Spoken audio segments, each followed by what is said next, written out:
Hi friends, ఈ వీడియోలో మనం టొమాటో సొరకాయ రోటి పచ్చడి టేస్టీగా ఎలా ప్రిపేర్ చేసుకోవాలో చూద్దాము.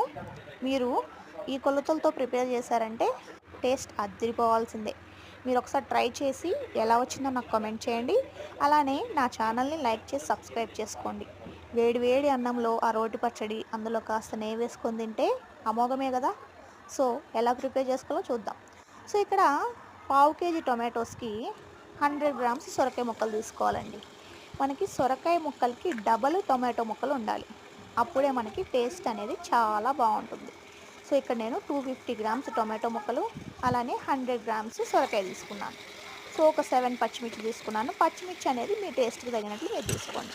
సో వాటిని నీట్గా కట్ చేసేసుకొని తర్వాత ప్యాన్ పెట్టుకొని అందులో ఆయిల్ వేసుకొని, ఆయిల్ బాగా హీట్ అయిన తర్వాత టొమాటో ముక్కలు, పచ్చిమిర్చి ముక్కలు, సాల్ట్, పసుపు అలానే యాడ్ చేసుకొని ఫ్లేమ్ని సిమ్లో పెట్టుకొని ప్లేట్ పెట్టేసుకొని టొమాటోస్లోంచి వాటర్ వచ్చేంత వరకు మగ్గించుకోవాలి.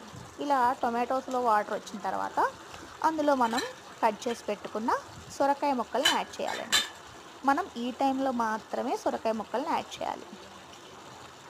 సో సొరకాయ ముక్కలు యాడ్ చేసుకొని ఒకసారి కలిపేసుకొని మళ్ళీ ప్లేట్ పెట్టేసుకొని బాగా మగ్గనివ్వాలి. ఇలా సొరకాయ కొంచెం మగ్గిన తర్వాత ఇందులో మనం నానబెట్టుకున్న చింతపండుని యాడ్ చేసుకోవాలి. చింతపండు అనేది మనం స్టార్టింగ్లో యాడ్ చేయొద్దండి, ఈ టైంలో మాత్రమే యాడ్ చేసుకోండి.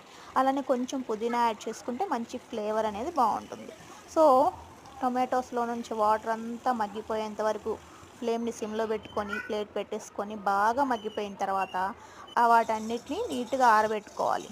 తర్వాత మిక్సీ జార్లో అవన్నీ వేసుకొని అందులో ఒక 2-3 వెల్లుల్లి రెబ్బలు వేసుకొని మిక్సీని పల్సెస్ ఇచ్చుకోవాలండి. మనం మిక్సీ వేసే పట్టు కూడా టేస్ట్ అనేది ఉంటుందన్నమాట.